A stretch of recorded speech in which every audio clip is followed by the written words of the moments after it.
La foi est un élément de la prière exaucée. Il faut que celui qui s'approche de Dieu croit que Dieu existe et qu'il est le rémunérateur de ceux qui le cherchent.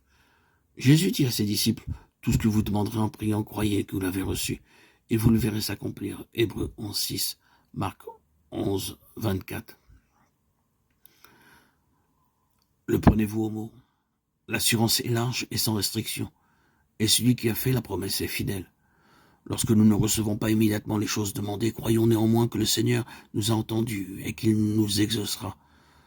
Nous sommes tellement sujets à l'erreur, notre vue est tellement bornée qu'il nous arrive parfois de demander des choses qui ne seraient pas bonnes. Dans son amour, notre Père Céleste exauce nos prières en nous accordant ce qui est pour notre bien, ce que nous demanderions nous-mêmes si nous pouvions juger justement des choses spirituelles. Si nos prières ne paraissent pas être entendues, cramponnons-nous à la promesse, car le temps de l'exaucement viendra certainement et nous recevrons alors la bénédiction dont nous avons le plus pressant besoin. Mais prétendre que les prières seront toujours exaucées de la manière dont nous l'entendons, c'est de la présomption. Dieu est trop sage pour se tromper et trop bon pour nous refuser ce qui est le meilleur pour nous. Ne craignez donc pas de mettre en lui votre confiance même quand vous ne voyez pas l'exaucement immédiat de vos prières.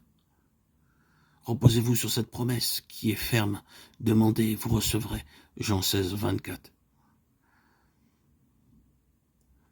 Si avant de croire, nous prenons conseil de nos doutes et de nos craintes, ou si nous voulons résoudre tous les points qui pourraient nous paraître obscurs, nos difficultés ne feront qu'augmenter. Mais si nous venons à Dieu dans le sentiment de notre impuissance et de notre dépendance, si avec une foi humble et confiante, nous exposons nos besoins à celui dont la sagesse est infinie, à celui qui voit tout, il entendra nos cris et il fera briller sa lumière dans nos cœurs. Par la prière sincère, nous sommes mis en rapport avec la sagesse infinie. Nous pouvons ne pas voir au moment où nous prions de preuves spéciales que le Seigneur se penche sur nous avec compassion et amour. Mais c'est néanmoins le cas.